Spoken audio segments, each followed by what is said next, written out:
Bueno, entonces Claudia, Sí, doctora, ¿ves? voy. Este, ¿Ya inició? Ya.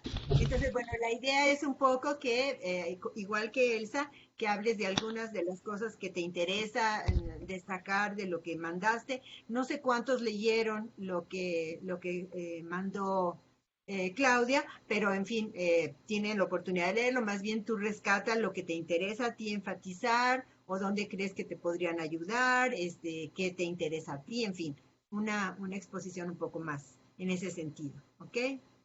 Muy bien, doctora. Sí, pensando precisamente en que probablemente no alcanzaban a leer el texto, hice una pequeña presentación, que si me permiten compartir pantalla, Ok, ajá.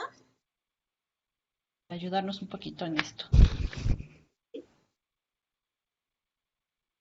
Y ustedes me dicen si se ve. Todavía no. Ahora, Tampoco. Ah, no. Ahora. a Ahora ver, sí. parece. Ya. Ah, ok, Muy listo. bien. Bueno, entonces, bueno, yo inicio mi texto comentando un poco acerca de cómo en los últimos años la historia del derecho ha recuperado eh, a estos que que denomina operadores del derecho, ¿no? Que van desde los abogados, notarios, jueces, etcétera, todos estos personajes que se dedican al foro. Entonces, bueno, igual como se los comenté en mi exposición anterior, a mí me interesó rescatar a este personaje porque a Manuel Calero, porque es a quien yo trabajo en la tesis de doctorado. Eh, Sin embargo, bueno, pues eso es así como en la tesis de doctorado sí estoy así y siguiendo muy en específico la trayectoria de este individuo, de este personaje, porque yo me doy cuenta que en la historiografía se le menciona mucho durante el porfiriato, durante la revolución, en el exilio, etcétera, pero yo me doy cuenta que tiene una faceta más, que él es un abogado prestigioso, es un abogado que representa a la a compañías petroleras y ferrocarrileras aquí que están instaladas en México. Y yo me doy cuenta que precisamente son estas relaciones que tiene con estas compañías las que le permiten sobrevivir en el exilio y a su regreso a México, cuando ya a fin termina este destierro, le permiten regresar nuevamente a trabajar como abogado, ¿no? Entonces, bueno, aquí en el texto yo eh, recupero someramente estas ideas. El estudio de los operadores del derecho nos permite reconstruir vínculos familiares, académicos y corporativos que se traducen en una élite. Nos permite también reconstruir los espacios de formación y sociabilización de estos personajes y nos permite abordar al mismo tiempo el proceso de modernización entre el Estado y las profesiones, porque bueno, obviamente la profesión de abogado ha ido evolucionando, ¿no? Desde que, pues ahora sí que desde la colonia hasta la actualidad. En este periodo en el que nos estamos concentrando, la modernización del Estado se reflejó en el reordenamiento legal de los códigos civil, penal y mercantil de las décadas 1880 y 1890. En este sentido, bueno, sabemos que los abogados del porfiriato sí han sido estudiados, pero los estudios se han concentrado más en aquellos que trabajan esta parte de los códigos civil y penal, ¿no? Ya sabemos, por ejemplo, los textos de Elise Speckman, etcétera. Bueno, esta modernización a la que estamos refiriendo de los códigos, se vio reflejada invariablemente en la enseñanza del derecho, que se fue ajustando a las necesidades que presentaba el contexto nacional. En ese sentido, el plan de estudios de la carrera de Derecho sufrió varias modificaciones entre 1867 y 1906, pero bueno, por cuestiones de espacio yo no las incorporé aquí. Igual ya veremos después si será necesario que las, añad, que las añadan. Y bueno, aquí retomando el papel de la Escuela de Jurisprudencia para nuestros abogados.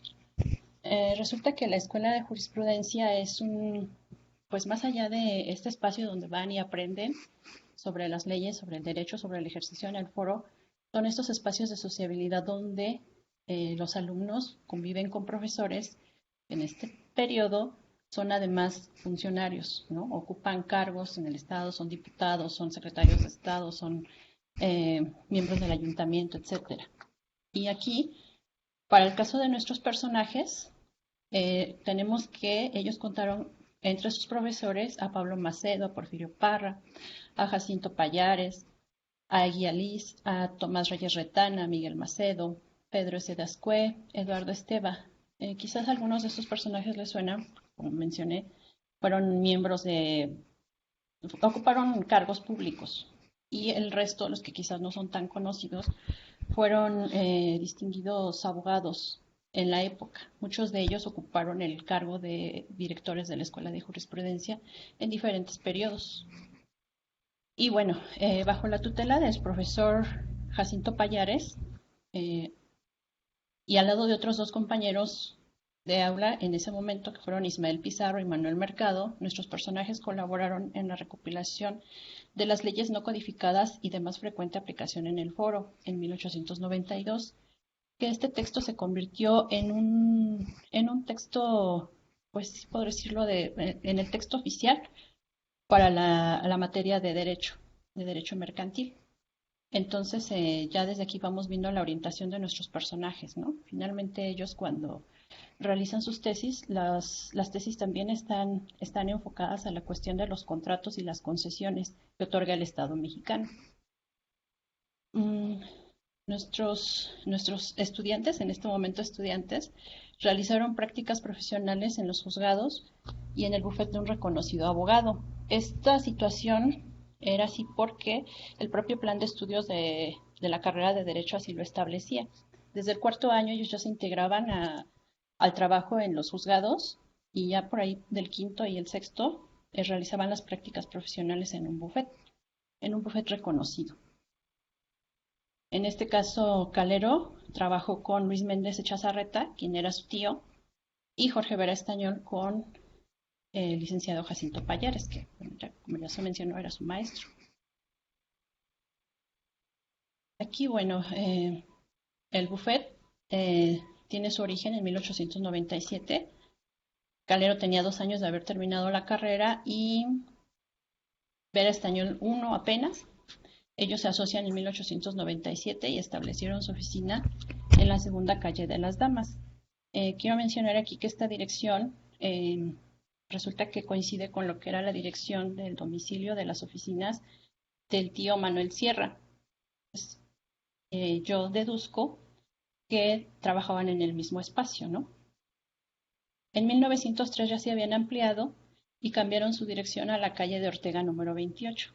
Ya para este momento ya tenían otros dos abogados incorporados al despacho, que eran los titulares, y otros tantos que tenían como ayudantes. Y este bufete se enfocó en asesorar a compañías mineras, ferrocarrileras y petroleras, principalmente todas de origen de capital norteamericano. Y bueno, aquí les comparto un poquito, quiero entrar a esta cuestión de las redes, de los vínculos familiares, y les voy a presentar el árbol genealógico de ambos personajes. Aquí quiero destacar, bueno, que Manuel Calero es más fácil identificar aquí a personajes notables. Aquí vemos a la familia de los Quintana Roo, de los Cano, de los Sierra O'Reilly, ¿no? Manuel Calero, perdón, proviene de una familia de abogados. Su tío abuelo, Luis Méndez Echazarreta, con quien hizo las prácticas en el buffet, tenía su despacho en la Ciudad de México. Justo Sierra también estudió la carrera de Derecho, y aunque él no tengo muy claro si ejerció en un despacho de abogado, pero bueno, terminó la carrera. En las fuentes historiográficas se menciona que los tíos, los otros dos hermanos de Justo Sierra, Manuel y... Ay, se me fue el nombre del otro señor, el que murió en un combate famosísimo, pero bueno, ellos también estudiaron Derecho, probablemente no en jurisprudencia, en alguna otra escuela, porque en esos momentos la carrera de Derecho se impartía en diferentes escuelas, pero también son abogados. Manuel Calero se casa con su prima, hija de Justo Sierra, y bueno, ahí la familia vemos cómo siguen en esta línea. Calero enviuda en 1911 y vuelve a contraer nupcias y esta vez se va a casar con la que es hermana de uno de sus colegas y compañeros de bufet, es decir, siguen por la línea de la familia de los abogados. El árbol genealógico de Vera Estañol es más sencillo, con apellidos menos rimbombantes. Sin embargo, aquí quiero destacar que Jorge Vera Estañol es hijo proviene de una familia de clase media. Su papá es tipografista, su mamá se dedica al hogar, pero cuando él contrae matrimonio lo hace con Rosa Pizarro Suárez García, quien también era hermana de uno de sus colegas, compañeros de bufet, Ismael Pizarro Suárez. Bueno, ella es su segundo matrimonio. Parece ser que, según lo que yo detecté en las fuentes, el primer matrimonio, su esposa también fue hermana de ella misma. Las cuestiones pues no eran como raras en la época, a veces quedaban dentro de la misma familia, ¿no? Los matrimonios, después de entrar en el estado de viudez. Y bueno, aquí es esta parte, ¿no? Lo que yo he rescatado, igual lo que comentaba Elsa, gracias por los comentarios, Elsa. Igual, lo que nosotras, bueno, a la conclusión a la que llegamos era que había que rescatar estos vínculos, ¿no? Y aquí yo identifico tres, al menos para mis personajes, que son los familiares, los de amistad y los profesionales. En este caso de los abogados en particular, es como más fácil de identificar esta línea de los vínculos profesionales, porque como ya les comentaba, entre los abogados es muy común esta cuestión del matrimonio endogámico, cuando se casan entre familias del mismo origen y del mismo, pues sí, de las mismas profesiones. Bueno, al menos para mis personajes, en este sentido, es como fácil de identificar estas líneas. Y ya los vínculos profesionales traducidos en la práctica, vamos a ver cuando despachan en sus buffets a los clientes que atienden, muchas veces los abogados eh, son recomendados por otros abogados, quienes les dicen, bueno, yo no puedo resolver estos asuntos o yo no te puedo ayudar, pero fulano de tal sí puede porque tiene los conocimientos, ¿no?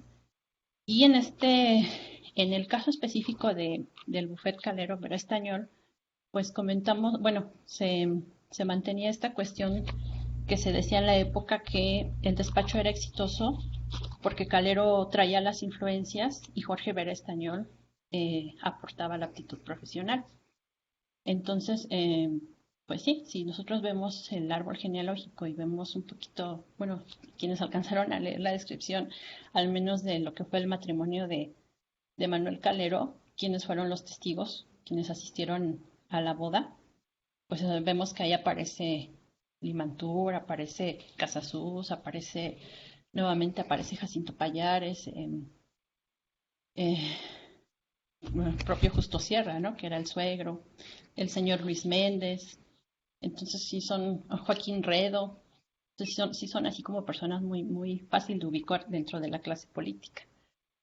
Y de parte de Vera Estañol, pues se decía que era un hombre muy dedicado al estudio, que destacó mucho en este aspecto, y que ese amplio conocimiento y dedicación lo llevaron no solamente a tener un ejercicio exitoso en la práctica, sino que además él sí alcanzó a cubrir o alcanzó a ingresar como docente en la Escuela de Jurisprudencia, como ya escuchamos en la presentación de Elsa, pues Vera Estañol llegó a ser profesor de la generación de García Naranjo, de Rodolfo Reyes, etc. Entonces, aquí en esta parte del texto, creo que no profundicé mucho en esta parte, pero aquí sí vamos a ver cómo los dos abogados van a tomar como sendas distintas. Calero se va a enfocar mucho más a tratar de trazar una trayectoria política. Tan es así que por ahí de 1903-1904, él deja el bufet porque se le nombra diputado y deja todo el bufet, todos los negocios en manos de Vera. Sí trabaja, pero ya no se dedica de lleno al despacho porque él dice que no quiere mezclar los negocios públicos con los privados, precisamente para que no se diera esta cuestión de las influencias, ¿no? Pero bueno, es difícil que se deslinde completamente del buffet. Y entre 1903 y 1910, que es cuando ya vamos a ver que la sociedad se disuelve, es Vera Estañol quien lleva los negocios. Finalmente, ya con la crisis esta de la revolución y el cambio de los gabinetes, etcétera, los vamos a ver a los dos ocupando cargos. Calero mm, va a ocupar cargos con Madero y con Huerta, y Vera Estañol también con Huerta, pero al final de cuentas la crisis política ya es, la situación es insostenible. Ellos tienen que, no cierran el buffet porque no lo cierran, simplemente cuando ellos cuando se ven obligados al exilio, ambos se ven obligados al exilio, dejan el buffet en manos de sus otros socios, ellos se van y desde Estados Unidos, que es donde se asientan, Calero se va a Nueva York y Vera Estañol se asienta en California. Desde el extranjero ellos siguen asesorando aquí a los abogados que se quedaron en el despacho y siguen resolviendo los asuntos de interés del bufet. Poco a poco ya se deslindan completamente hasta que cada uno abre su oficina, pero esto ya es años después, cuando ven que no pueden regresar a México, que no hay las condiciones y tienen que resignarse a que pues no, tienen esa incertidumbre, ¿no? Sobre su retorno a México. Entonces no les queda otra más que vivir de la profesión, únicamente ya de la profesión. Tampoco quiero entrar a esta cuestión eh, del exilio, como dice Elsa, porque eso ya rebasa los límites que puse para este trabajo. Pero bueno, en el exilio ellos también están trabajando en común. De hecho, también coinciden con García Naranjo. Ellos colaboran para la revista de García Naranjo y en muchas asociaciones políticas como miembros de la Reacción, pero finalmente, bueno, ya trabajando por separado en su despacho. Y cuando regresan a México nuevamente, ellos ya nunca vuelven a trabajar juntos. De hecho, aquí, para cerrar esta presentación, puse una cita de licenciado Aquiles Elortui, que también fue uno de sus asociados.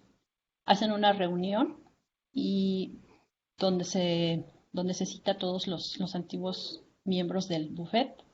Y esta reunión se da meses antes de que fallezca Calero. Calero muere en 1929 y Vera Estañol tiene una vida más larga, ¿no?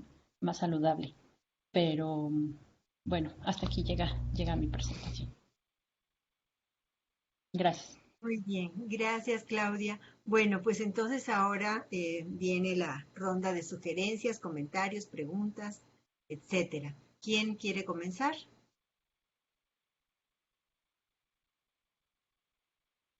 Las veo dubitativas. Moni, Yo puedo Mónica, comenzar, doctora. y luego Marisa.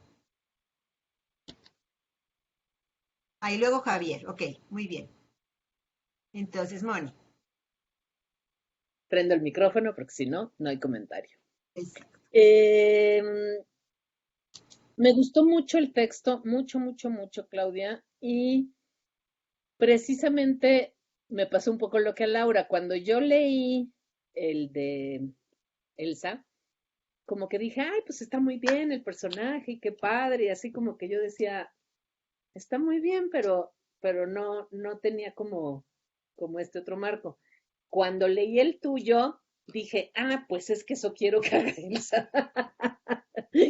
Porque precisamente creo que, bueno, tú has podido ya avanzar. Elsa, por supuesto que lo va a poder hacer, pero tú has podido ya avanzar. Además, por lo que tú misma mencionas, de bueno, por tratarse este grupo de abogados, etcétera, pues tienes ya incluso este marco ya muy claro, muy armado, etcétera.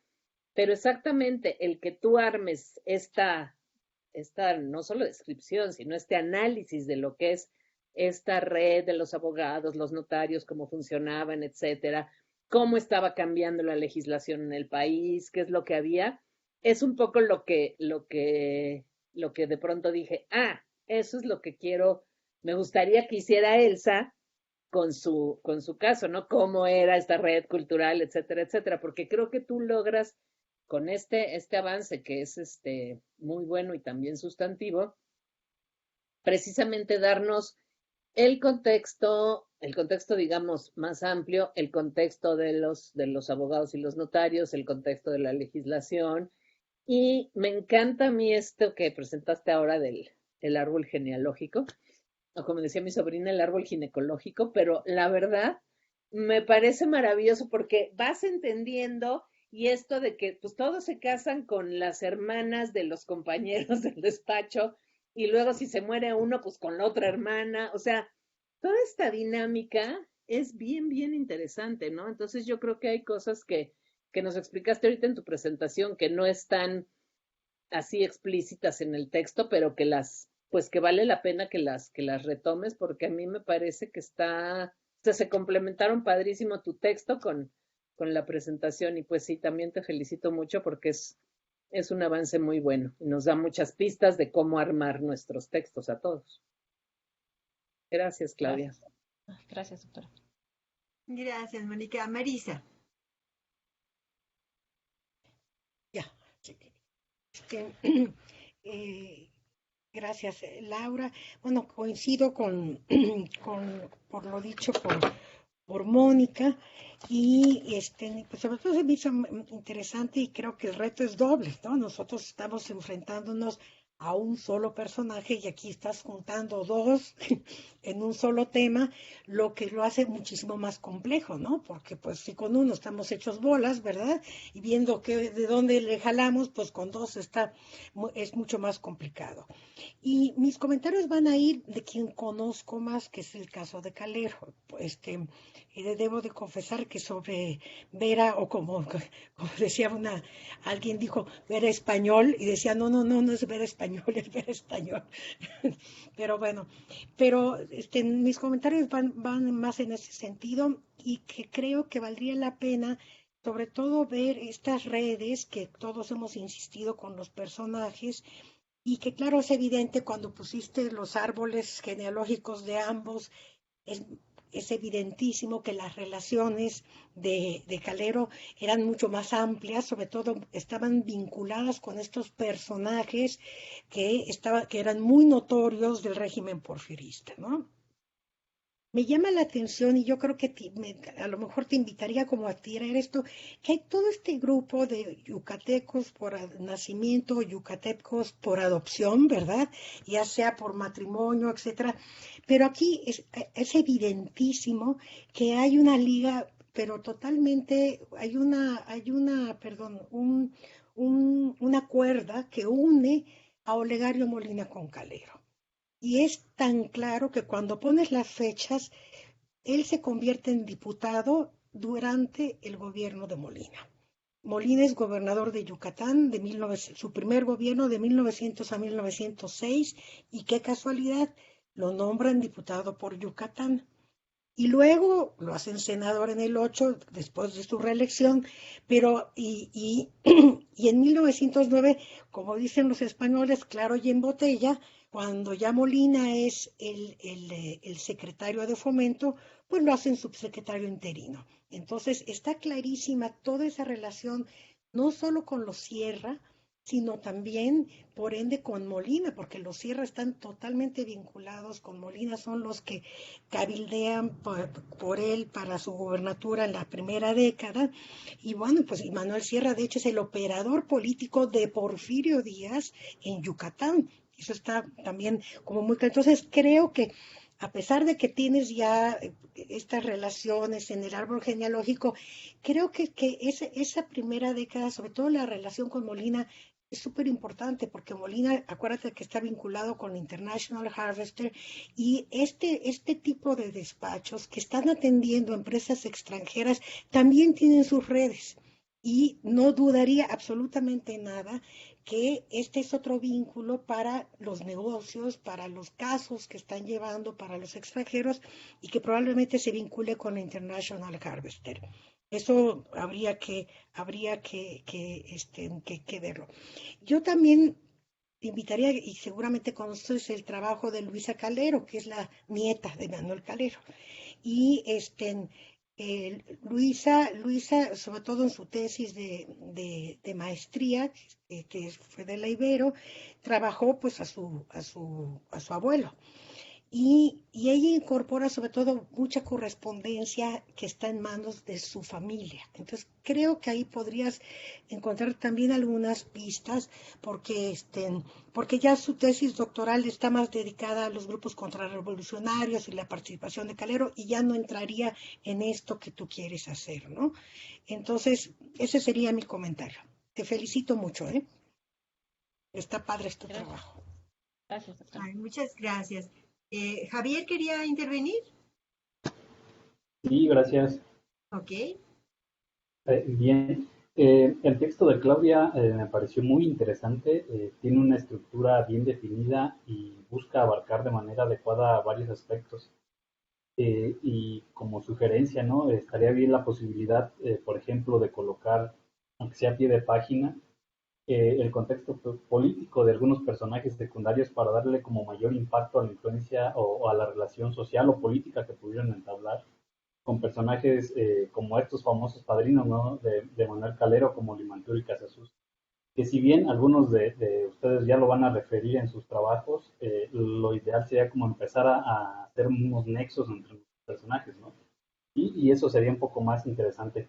Si bien ahorita ya refirió Claudia en su exposición de manera muy clara y concisa digamos, los árboles genealógicos y todo esto, que está muy bien y que estaría genial que lo pusiera en su trabajo.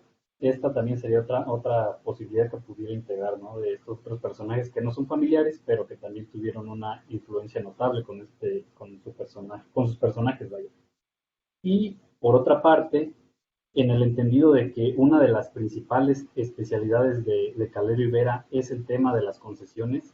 En el apartado 3 refieres al principio que hay una especie de un antes y un después en el campo jurídico mercantil, cuando aparece la figura de la sociedad anónima, y que tiene que ver con algo tan protagónico en el porfiriato que fue la creación de las empresas, ¿no?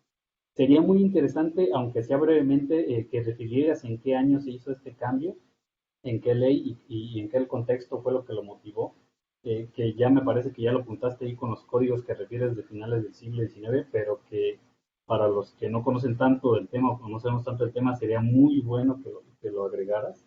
Y desde luego que no es una tarea fácil, pero sería muy interesante que me parece importante, sobre todo porque refieres la cuestión de este asesoramiento con las empresas petroleras, ferrocarrileras, etcétera, ¿no? Como ver un poquito ese marco legal un poquito más amplio.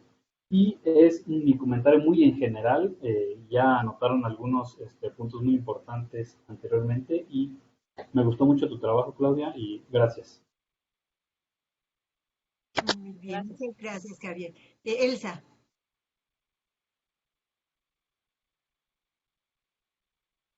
Pues eso, ya ven, yo les decía que había platicado con Claudia, ya que decía Mónica, eso es lo que hay que hacer.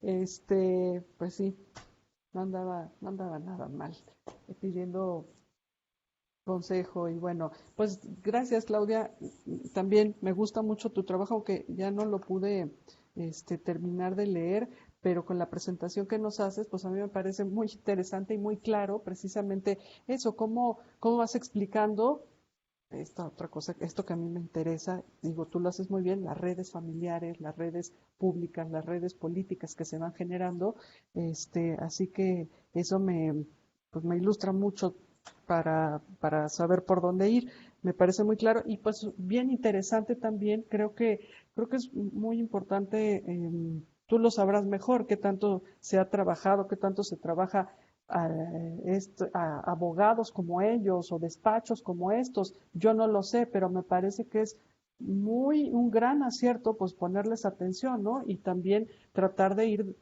conociendo y desentrañando los intereses comerciales de las empresas a través de la labor de despachos y de abogados como estos. Yo creo que eso es una cosa muy buena. Te digo, yo no sé qué tanto se ha trabajado, pero seguro tú lo tienes bien claro. Y bueno, pues ya lo terminaré de leer con mucho más cuidado. Sí, Elsa, gracias. Gracias. ¿Es alguien más? ¿Don Ají? Yo, yo, claro, pero con el descaro de que me perdí la presentación. Discúlpame, Claudia, te lo suplico, te lo imploro, y además no haber escuchado lo que ya comentaron todos anteriormente. Ya saben, es ganas de querer estar aquí, ¿no? No sé si, o sea, obviamente no soy la asesora de tesis ni nada, al principio decía, en años recientes la historia del derecho ha recuperado la agencia de la sociedad, ¿será la agenda de la sociedad y de los individuos? El primer renglón, Claudia, no lo sé, o es la agencia de la sociedad, la agenda de la sociedad y de los individuos. La agencia. Es la agencia, y no entiendo ese concepto, ¿cómo es la agencia de la sociedad y de los individuos? ¿Ya estoy muy fuera de foco o qué? ¿Cómo es la agencia Ok. de la sociedad? No Precisamente entiendo eso. recuperarlos como agentes, ¿no? Como personas, como individuos que abonan al cambio, Ah, tienen ok. una dinámica. Ujú.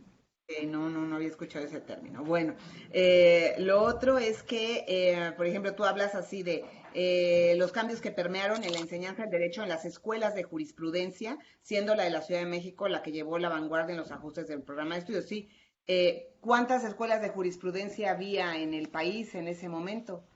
Yo entendería que más bien la gente venía a estudiar aquí, a la Ciudad de México, pero no lo sé. O sea, obviamente había ciudades importantes, pero no sé, o sea, es como una duda, ¿no?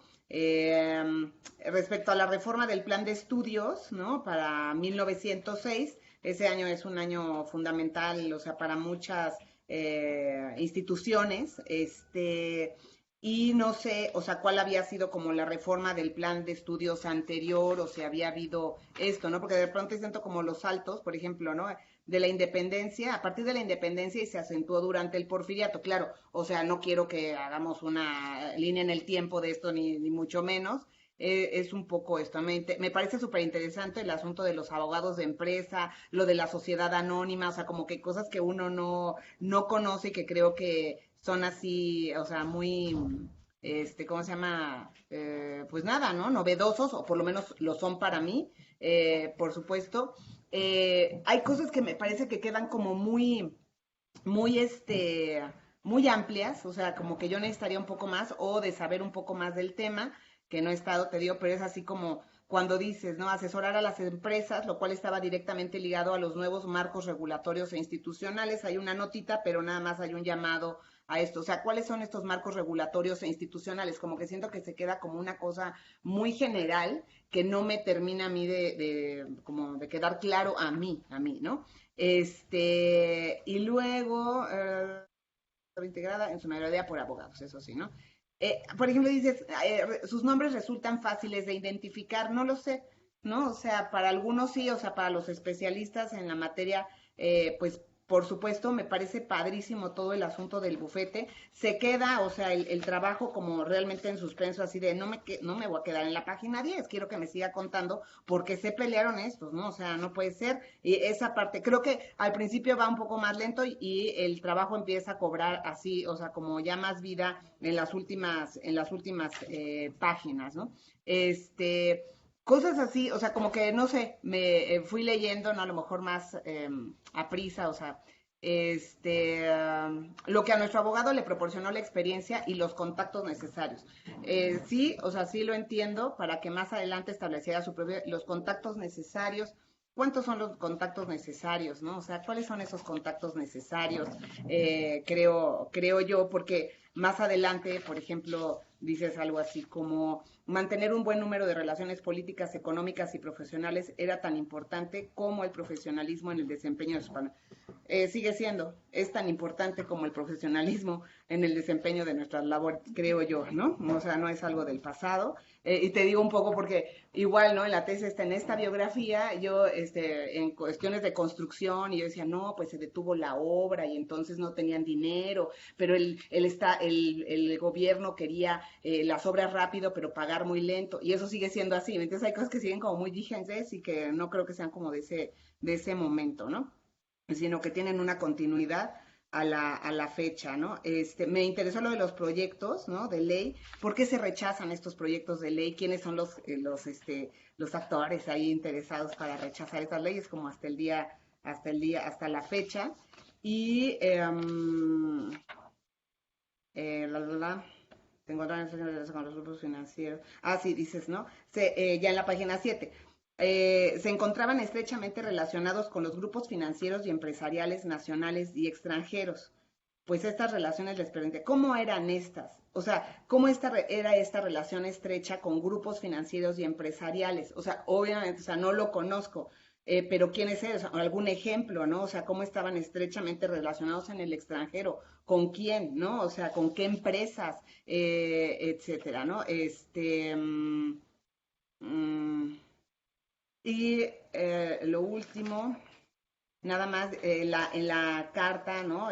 Donde Calero habla de esta ruptura con Berestañol, donde dice todos los clientes, especialmente los importantes, ¿no? ¿Quiénes eran los clientes importantes para ellos? ¿A quiénes se está refiriendo? Eso tú lo sabes, ¿no? Nosotros, y por supuesto esta ruptura me parece fantástica, increíble, interesante, y pues, pero digo, más bien los comentarios son así, estas cosas que me saltan, ¿no? Porque no estoy en el, o sea, como empapada, ¿no? De la temática, nada, pero es muy interesante, o sea, muy sugerente, saber esto, conocer la vida de este bufete, ¿no? Calero Berestañol, o sea, está increíble, increíble. Y bueno, pues nada más, era eso, no tengo más que aportar realmente. Este, um, pero alguna vez conocí así a los Berestañol, pero ya saben, así de estos del siglo XX, ¿no? Eran particulares. Entonces, bueno, ya luego le cuento eso en cortito a Laura, ¿no? Ahí tienen el Mora, un investigador que está vinculado un poco a los Berestañol. Entonces, bueno, eso ya es chisme de así, ¿no? Habrá que comentárselo a Claudia, por supuesto que se acerque. Muy bien.